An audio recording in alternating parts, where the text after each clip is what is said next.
तर मित्रांनो, आपल्याला हा प्रश्न विचारलाय 2023चा जो कंबाईनचा पेपर झाला या पेपरमध्ये.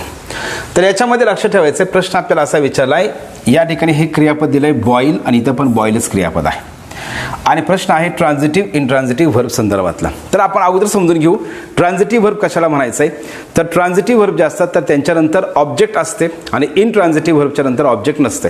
ट्रान्झिटिव्ह व्हर्ब म्हणजे सकर्मक क्रियापद आणि इंट्रान्झिटिव्ह व्हर्ब म्हणजे अकर्मक क्रियापद. ही संकल्पना तुम्हाला मराठीमध्ये पण आहे.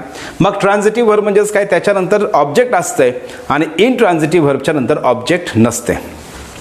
आता याच्यामध्ये आणखी एक गोष्ट महत्त्वाची आहे, लक्षात ठेवायचे, ऑब्जेक्ट जे असते तर ऑब्जेक्ट हे नेहमी व्हर्बच्या नंतर असते.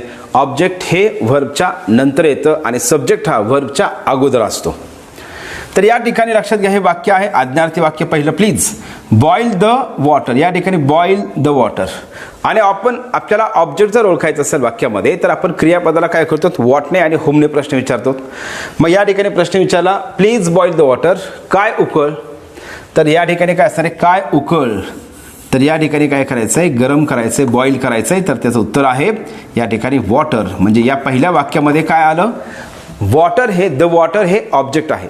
मग पहिल्या वाक्यामध्ये ऑब्जेक्ट आहे म्हणजेच बॉईल हा जो शब्द आहे तर बॉईल हा शब्द काय झाला, ट्रान्झिटिव्ह व्हर्ब झाला. दुसऱ्या वाक्यामध्ये द वॉटर इज बॉइलिंग, या बॉईल हे क्रियापद आहे पण याच्यानंतर शब्दच नाही, एकही शब्द नाही. आणि ऑब्जेक्ट आपलं कुठे येत आहे, ऑब्जेक्ट आहे तर ऑब्जेक्ट हे व्हर्बच्या नंतर येत आहे. याचा अर्थ सरळ सरळ होतो, या वाक्यामध्ये ऑब्जेक्टच नाही. म्हणजे या ठिकाणी हे झालं इंट्रान्झिटिव्ह व्हर्ब. मग काही जण लगेच असं करतील, सर तुम्ही सांगितलं होतं जर आपण क्रियापदाला वॉटने किंवा होमने प्रश्न विचारला आणि येणारं उत्तर जे असते तर ते ऑब्जेक्ट असतंय. मग या वाक्याला प्रश्न विचारू, द वॉटर इज बॉइलिंग, काय उकळत आहे. तर असं जर प्रश्न विचारला तर येणारं उत्तर हे द वॉटर येत आहे. परंतु द वॉटर हे ऑब्जेक्ट नाही, त्याच्यावरती क्रिया घडत या ठिकाणी हा वाक्यामध्ये कशाचं काम करतोय, या ठिकाणी हा शब्द वाक्यामध्ये सब्जेक्टचं काम करतोय आणि म्हणून हा शब्द या वाक्यामध्ये ऑब्जेक्ट नाही तर काय आहे, सब्जेक्ट आहे. या वाक्यामध्ये ऑब्जेक्ट आहे का, तर या वाक्यामध्ये ऑब्जेक्ट नाही, म्हणून या ठिकाणी हे इंट्रान्झिटिव्ह व्हर्ब आहे. आपल्या उत्तराचं ऑप्शन काय झालं, मग ट्रान्झिटिव्ह इंट्रान्झिटिव्ह आलं पाहिजे. म्हणजे 3 नंबरचा ऑप्शन या ठिकाणी बरोबर.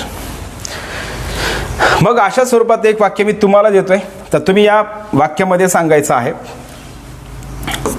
फॉर एक्झाम्पल बघा, she is reading loudly. She is reading loudly. आणि दुसरं वाक्य लिहितोय, she is reading a book loudly. यामध्ये रीड आहे, रीडिंग आहे, इथं पण रीडिंग आहे.